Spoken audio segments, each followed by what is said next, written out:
अस्सलाम वालेकुम स्टूडेंट। आज हमारा टॉपिक है क्रोनिक इन्फ्लेमेशन। हम क्रोनिक इन्फ्लेमेशन के बारे में पढ़ते हैं। ये होती है क्रोनिक इन्फ्लेमेशन जो होती है ये होती है प्रोलॉन्ग ड्यूरेशन होती है, यानी कि ये लंबे अरसे के लिए होती है, यानी कि ये इस हफ्ते में भी रह सकती है, मंथ्स में भी, ईयर्स में भी, साल में होगी, महीनों में और मंथ्स तक रहती है। इसमें क्या होता है, इसमें एक्टिव इन्फ्लेमेशन होती है। सबसे पहले एक्टिव इन्फ्लेमेशन होती है, उसके बाद क्या होती है टिश्यू इंजरी होती है, टिश्यू इंजरी के बाद हीलिंग प्रोसेसेस होता है, सिमुलेटेनियसली होता है। उसके बाद इन कंट्रास्ट टू हम इसकी मॉर्फोलॉजी पढ़ते हैं। इसमें मॉर्फोलॉजी में बताते हैं in contrast to acute inflammation. Acute inflammation में हमने पहले पढ़ा था। इसमें क्या होता है, वैसोवैस्कुलर चेंजेस आ रही होती हैं, एडिमा होता है एंड प्रेडोमिनेटली न्यूट्रोफिलिक इन्फिल्ट्रेट हो जाते हैं। अब क्रोनिक इन्फ्लेमेशन की हम मॉर्फोलॉजी में पढ़ते हैं। इसमें सबसे पहले वो बताते हैं इन्फिल्ट्रेशन होती है। इन्फिल्ट्रेशन में वो बताते हैं मोनोन्यूक्लियर सेल्स होते हैं, जिसमें कौन से होते हैं, macrophages, lymphocyte and plasma cells होते हैं। उसके बाद वो बताते हैं टिश्यू की डिस्ट्रक्शन हो जाती है, largely induced by the products of the inflammatory cells. उसके बाद वो बताते हैं रिपेयर होते हैं, जिसमें न्यू वेसल्स प्रोलिफरेशन हो रही होती है, जैसे कि एंजियोजेनेसिस और फाइब्रोसिस हो गया। उसके बाद हम क्रोनिक इन्फ्लेमेशन की एग्जांपल में देखते हैं। सबसे पहले कोई भी इंजरी होती है वो एक्यूट इन्फ्लेमेशन में आती है। जब एक्यूट इन्फ्लेमेशन रिजॉल्व नहीं होती, वो वैसे ही रहती है, तो वो बाद में क्रोनिक इन्फ्लेमेशन में चेंज हो जाती है। इसमें हम सबसे पहले पढ़ते हैं कौन सी होती है। इसमें वो बताते हैं this transition occurs when the response cannot be resolved either because of persistence of injurious agent or because of interference with the normal process of healing होती है। इसकी एग्जांपल में हम देखते हैं पेप्टिक अल्सर ऑफ ड्यूडेनम, यानी कि जब ड्यूडेनम में क्या होता है, पेप्टिक अल्सर हो जाते हैं, वो शो करवाता है। सबसे पहले क्या शो करवाता है, acute inflammation, benign stage of resolution. Benign stage of resolution में वो एक्यूट इन्फ्लेमेशन को शो करवा रहा होता है, जिसमें क्या होता है, recurrent spot of duodenal epithelial injury होती है, जो इंटरप्ट करती है process and result in lesion characterized by both and acute inflammation होती है। सबसे पहले वो बताते हैं जो पेप्टिक अल्सर होते हैं वो ड्यूडेनम में होता है, और जिसमें ये जो होते हैं बिनाइन स्टेज, अर्ली स्टेज में होते हैं, एक्यूट इन्फ्लेमेशन को शो करते हैं, बाद में वो एक्यूट और क्रोनिक दोनों में करते हैं। अब हमने क्रोनिक इन्फ्लेमेशन पढ़ा, उसमें हमने उसमें देखे ये लॉन्ग ड्यूरेशन की होती है, जिसमें वीक्स तक हो सकती है, मंथ्स तक, ईयर तक हो सकती है। और इसमें क्या क्या होता है, इसमें एक्टिव इन्फ्लेमेशन होती है, टिश्यू इंजरी होती है, हीलिंग प्रोसेस होता है, कंट्रास्ट टू एक्यूट इन्फ्लेमेशन जिसमें वैस्कुलर चेंजेस होती है, एडिमा होते हैं और न्यूट्रोफिलिक इन्फिल्ट्रेट होते हैं। उसके बाद जो इन्फिल्ट्रेशन जो होते हैं वो मोनोन्यूक्लियर सेल्स होती है, जिसमें मैक्रोफेजेस होगी, lymphocyte and plasma cell, tissue destruction होती है इन्फ्लेमेटरी सेल्स की। उसके बाद रिपेयर होती है, जिसमें न्यू वेसल्स प्रोलिफरेशन होती है, जैसे कि एंजियोजेनेसिस और फाइब्रोसिस। उसके बाद हम इसके एग्जांपल में देते हैं, यानी कि सबसे पहले वो एक्यूट इन्फ्लेमेशन होती है, बाद में अगर वो रिसॉल्व ना तो वो क्या हो जाती है, क्रोनिक इन्फ्लेमेशन बन जाती है। फॉर एग्जांपल पेप्टिक जो होती है वो ड्यूडेनम में होती है। सबसे पहले क्या होता है, एक्यूट इन्फ्लेमेशन होती है, उसके बाद एक्यूट और क्रोनिक दोनों बन जाते हैं। उसके बाद हम देखते हैं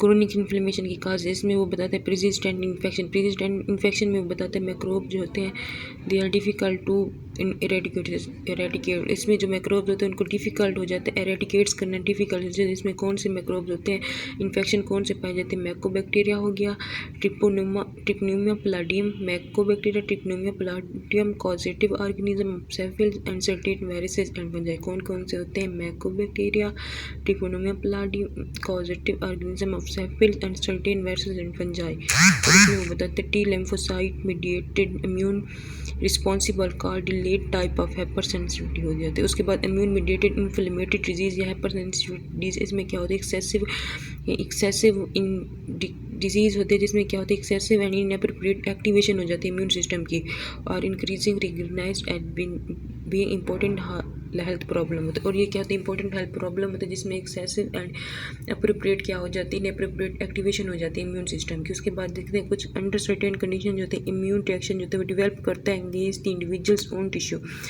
कुछ कंडीशन ऐसी होती है जिसमें इम्यून रिएक्शन जो होते हैं वो अपने ही अगेंस्ट डेवलप करता है रिएक्शन, जैसे कि ऑटो इम्यून डिजीज़ हो गया। उसके बाद वो बताते हैं इसमें कौन सी डिजीज़ होती हैं, रूमेटॉइड आर्थराइटिस होती है, इन्फ्लेमेटरी बाउल डिजीज़ होगी, और कुछ कॉमन इन्वायरमेंटल सब्सटेंस होगी are the cause of allergies disease. Environmental substance में कौन सी होती है, एलर्जी डिजीज़ होगी और ब्रोंकियल होगी, और इसमें कौन सी अल्जीमर डिजीज़ भी आती है और टाइप 2 डायबिटीज़ भी आती है। अब उसके बाद प्रोलॉन्ग एक्सपायर। प्रोलॉन्ग एक्सपायर जो होते हैं पोटेंशियली टॉक्सिक एजेंट होती है, एक्सोजेनियस और एंडोजेनियस होती है। एक्सोजेनियस में क्या होता है, इनहेल्ड पार्टिकुलेट सिलिकिया, इनहेल्ड पार्टिकुलेट सिलिकिया होता है जिसको chronic inflammatory response in the lungs होता है। जो क्या होता है chronic inflammatory response in the lungs होता है, इसको हम क्या कहते हैं, सिलिकोसिस कहते हैं। जिसमें सिलिकोसिस में क्या होता है, इनहेल्ड करते हैं सिलिका को, जो होता है क्रोनिक रिस्पॉन्स होता है लंग्स में। उसके बाद जो होती है एंडोजीनियस एजेंट, एंडोजीनियस एजेंट में क्या होता है, chronically elevated plasma lipid component, यानी कि जो प्लाज्मा लिपिड कंपोनेंट्स होते हैं वो क्या होता है, एलिवेटेड हो जाता है, जो कंट्रीब्यूट करते हैं आर्थरोस्क्लेरोसिस। इसमें क्या होता है, स्क्लेरोसिस और आर्थरोस्क्लेरोसिस। स्क्लेरोसिस जो होती है जिसमें इनहेल करते हैं पार्टिकुलेट्स सिलिका, और जो होती है आर्थरोस्क्लेरोसिस होती है, इसमें क्या होती है, प्लाज्मा लिपिड कंपोनेंट एलिवेट होता है। उसके बाद हम देखते हैं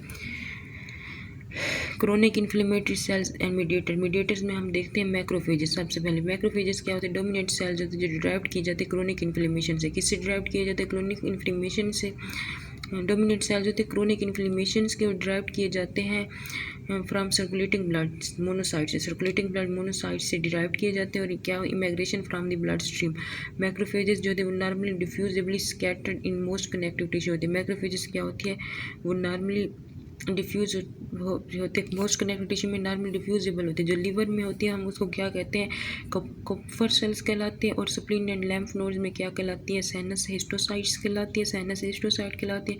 सेंट्रल नर्वस सिस्टम में मैक्रोगिलियन सेल्स कहलाती है, क्या कहलाते हैं, मैक्रोगिलियन सेल्स कहलाते हैं। और लंग्स में एल्वियोलर मैक्रोफेजेस कहलाती है। इसमें वो बताते हैं मैक्रोफेजेस क्या होते हैं, क्रोनिक इन्फ्लेमेशन के डोमिनेंट सेल्स होते हैं, जिसमें क्या होता है, ये जो होते हैं डिराइव किए जाते हैं सर्कुलेटिंग ब्लड मोनोसाइट्स और इमिग्रेटिंग होती है ब्लड सर्कुलेशन ब्लड स्ट्रीम से। उसके बाद जो होते हैं इसको लीवर जो होते हैं कर्टोकाफ कॉपर सेल्स कहलाते हैं। स्प्लीन एंड लैम्फ नोड्स जो होते हैं वो सिनस हिस्टोसाइट्स कहलाते हैं। सेंट्रल नर्वस सिस्टम क्या होते हैं, मैक्रोग्लियल सेल्स कहलाते हैं। जो लीवर होते हैं वो क्या होते हैं, Kupffer cells. Spleen and lymph node sinuses histiocyte. Central nervous system microglial cells. And lungs जो होते हैं वो क्या होते हैं, एल्वियोलर मैक्रोफेज। अब जो होता है इसका काम क्या होता है, मैक्रोफेजेस के फंक्शन।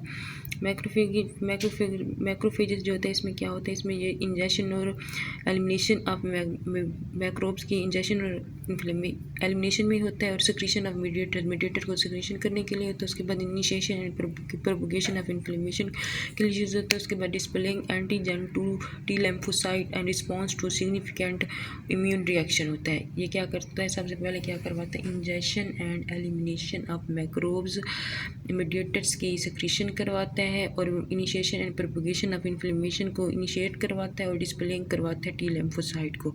अब इसमें कौन से होते हैं, टी और बी लिम्फोसाइट्स होते हैं। उसके बाद इसकी वो बताते हैं हाफ लाइफ। हाफ लाइफ में क्या होता है, half life of circulating monocyte में वो बताते हैं क्या होते हैं, वन सर्कुलेटिंग मोनोसाइट जो होते हैं उनकी हाफ लाइफ 1 डे होती है under influence of adhesion molecule. Adhesion molecules की इन्फ्लुएंस के अंडर। एंड ये क्या होता है, chemo factors they begin to migrate होते हैं। बाद में क्या 1 डे इनका हाफ लाइफ होती है, ये माइग्रेट करना स्टार्ट हो जाते हैं to the site of injury. जो साइट ऑफ इंजरी की तरफ माइग्रेट करना स्टार्ट हो जाते हैं विद इन 24 से 48 आवर्स। ये 24 से 48 घंटों में ये साइट ऑफ इंजरी की तरफ माइग्रेट करना स्टार्ट हो जाते हैं after the onset of acute inflammation. Acute inflammation के बाद ये मोनोसाइट होते हैं वो क्या एक्स्ट्रावास्कुलर टिश्यू में पहुंचते हैं और अंडरगो होते हैं ट्रांसफॉर्मेशन इनटू लार्जर मैक्रोफेजेस। और लार्जर मैक्रोफेज में ट्रांसफर्ड हो जाते हैं, जिसमें क्या होता है लॉन्गर हाफ लाइफ हो जाता है और ग्रेटर कैपेसिटी ऑफ फैगोसाइटोसिस होती है। हाफ लाइफ भी लॉन्गर हो जाता है और फैगोसाइटोसिस की कैपेसिटी जो होती है वो भी बढ़ जाती है, ग्रेटर हो जाती है। और blood monocytes then to blood monocyte. उसके बाद मैक्रोफेजेस जो होते हैं बिकम एक्टिवेटेड हो जाते हैं, जिसमें इनका सेल साइज भी इंक्रीज हो जाता है। Increase content of lysosomal enzyme, lysosomal enzyme का कंटेंट भी इंक्रीज हो जाता है और मोर एक्टिव मेटाबॉलिज्म हो जाता है। और greater ability to killed ingested organism होती है, इंजेस्टेड ऑर्गेनिज्म को किल करने की ग्रेटर एबिलिटी होती है। उसके बाद जो है by the light microscope activated kill ingested organism by light microscope activated macrophages appear, क्या होते कैसे अपीयर देते हैं, लार्ज फ्लैट एंड पिंक। उसके बाद हम इसकी क्लासिकल पाथवे पढ़ेंगे। इसमें कौन से पाथवे होते हैं, एक होता है 2 पाथवे होते हैं, क्लासिकल पाथवे होते हैं और अल्टरनेटिव पाथवे। उसको हम नेक्स्ट लेक्चर में डिस्कस करेंगे। Thank you.